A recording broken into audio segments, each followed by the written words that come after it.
जय हिंद मित्रांनो, आपल्या यूट्यूब चॅनलवर मी सर्वांचं मनापासून स्वागत करत आहे। आजच्या या व्हिडिओच्या माध्यमातून आपण महाराष्ट्र शासनाच्या वतीने कारागृह विभागामध्ये शिक्षकांच्या भरतीची जाहिरात प्रसिद्ध करण्यात आलेली आहे।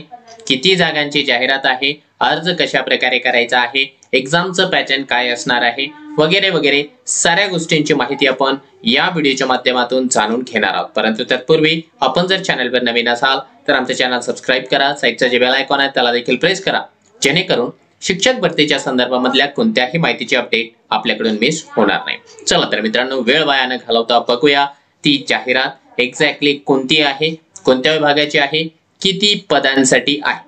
तर या ठिकाणी तुम्हाला दिसत आहे कारागृह विभागामध्ये महाराष्ट्र शासनाच्या वतीने जी भरती प्रक्रिया आहे 2023 ची रखडलेली ती पूर्ण केली जाणार आहे। जाहिरात क्रमांक 12190 आहे।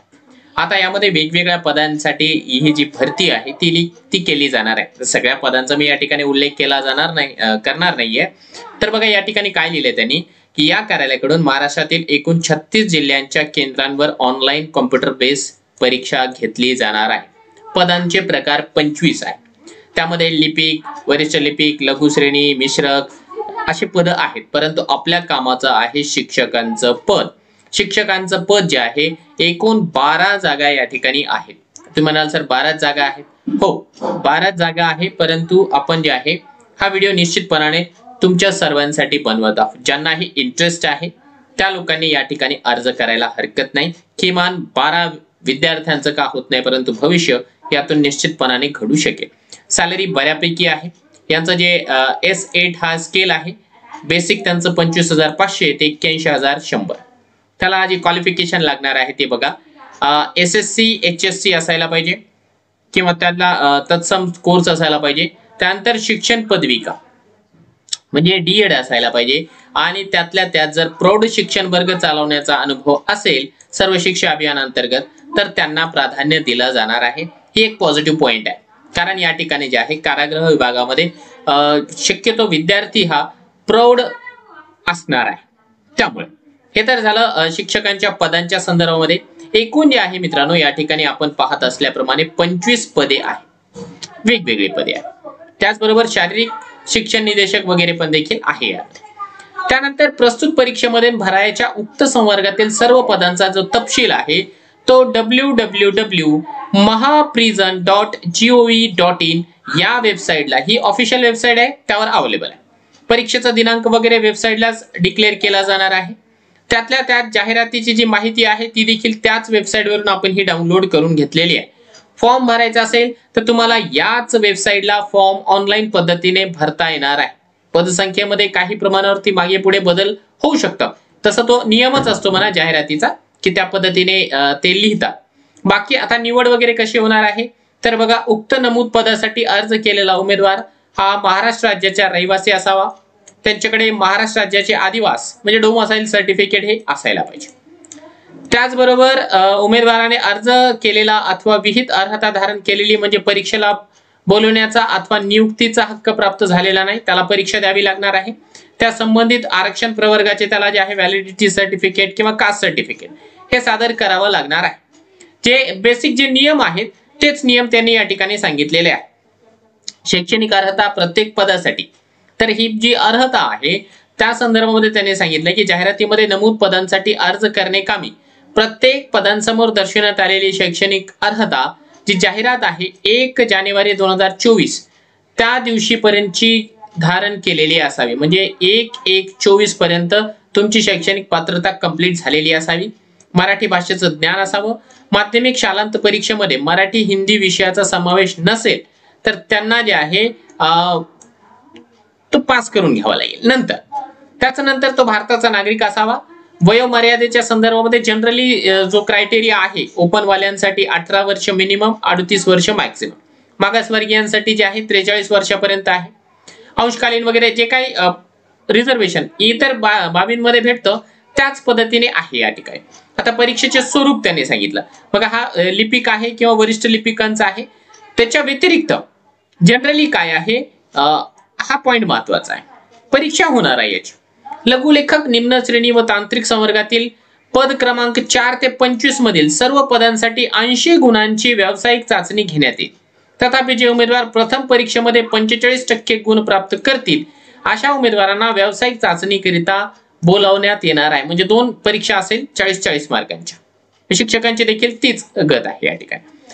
कारण जे पद आहे शिक्षकांचं या ठिकाणी तर आपण बघून घेऊया की किती नंबरला आहे. कारण 4 ते 25 असं त्यांनी या ठिकाणी सांगितलेलं आहे. शिक्षकांचं पद हे 5 नंबरला आहे. म्हणजे 5 नंबरचं पद म्हणजे 80 गुणांची परीक्षा होईल. त्यापैकी पहिल्या परीक्षेमध्ये त्यांना जे आहे किमान 45% गुण घेणं आवश्यक असणार आहे असं त्यांनी या ठिकाणी नियम सांगितलेला आहे. ठीक आहे. हा नियम आहे. 45% गुण पहिल्या चाचणीमध्ये घ्यावे लागेल. नंतर त्यांची व्यावसायिक चाचणी होईल. व्यावसायिक चाचणी आपण आपल्या भाषेमध्ये सांगायचं तर डेमो घेतला जाईल. शिक्षकांचा डेमो. परीक्षेचं स्वरूप कसं राहणार आहे तर ऑनलाईन बेस परीक्षा असणार आहे. कॉम्प्युटर बेस ही जी परीक्षा आहे ती तुम्हाला या ठिकाणी सांगतोय की TCS या कंपनीच्या माध्यमातून घेतली जाणार आहे. ठीक आहे. त्याच्याशिवाय ज्या महत्त्वाच्या बाबी आहेत तेवढ्या तुम्हाला सांगतो. बाकी ही जी PDF आहे आपण आपल्या टेलिग्रामच्या चॅनलला या ठिकाणी देतो आहे. आणखी सर्वसाधारण सूचना. अर्ज फक्त ऑनलाईन पद्धतीने स्वीकारला जाणार आहे. अर्ज सादर करण्याकरिता जो स्थळ आहे तो या ठिकाणी दाखवण्यात आलेला आहे की mahaprison.gov.in. जिल्हा निवड आणि परीक्षा केंद्र. तर या ठिकाणी त्यांनी सांगितलं की परीक्षा भरत असताना जे आहे तुम्हाला निवडावे लागणार आहे. परीक्षेचं जे शुल्क आहे ते किती असणार आहे. खुल्या प्रवर्गासाठी 1000 आणि राखीव प्रवर्गासाठी 900. कोणाला लिपिक व तांत्रिक संवर्गातील उक्त नमूद सर्व पदांकरिताच. ओपनला 1000, कॅटेगरीला 900. आता हे सर्रासपणाने हीच फी चोहीकडे चालू आहे आणि फीस नॉन रिफंडेबल देखील असणार आहे.